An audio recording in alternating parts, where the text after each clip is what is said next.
हंस हंस के हंस के सुगनी दिल पे वार करे छी। हो किया हंस हंस के सुगनी दिल पे वार करे छी। कने खोल के कहूँ ना, हो कने खोल के कहूँ ना हमरा से प्यार कर छी। किया गुप सप सा, किया गुप सप सा सुगना बेकरार करे छी। हो किया गुप सप सा सुगना बेकरार करे छी। कने खुल के कहूँ ना, हो कने खुल के कहूँ ना हमरा से प्यार कर छी। किया हंस हंस के सुगनी दिल पे वार करे छी।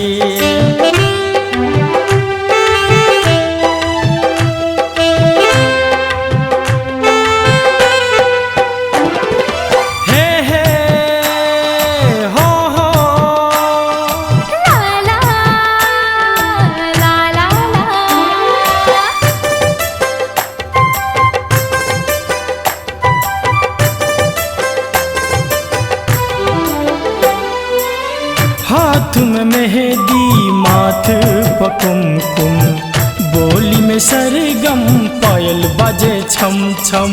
छम छम छम छम छम छम छम, मिठ मिठ बोली बोली में ये जादू, आह का गप सब समन पे काबू।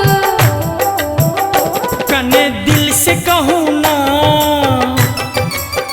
हो कने दिल से कहूँ ना किया इंतजार कर छी। हो किया गप सप सा सुगना बेकरार करे छी। हो किया हंस हंस के सुगनी दिल पे वार करे छी।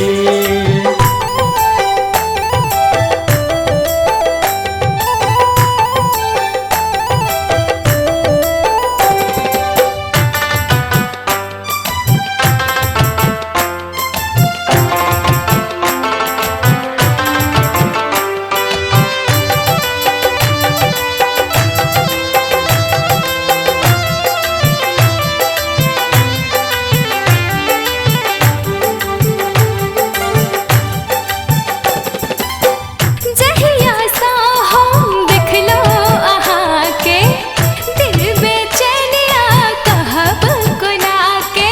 छम छम छम छम छम छम छम, हो अहिसन हालत हमरो या दिल के चैन मिले आहाँ से मिल के। हम दिल से कहै छी, हम दिल से कहै छी, आह से प्यार कर छी। किया गुप सप सा सुगना बेकरार करे छी। हो किया हंस हंस के सुगनी दिल पे वार करे छी।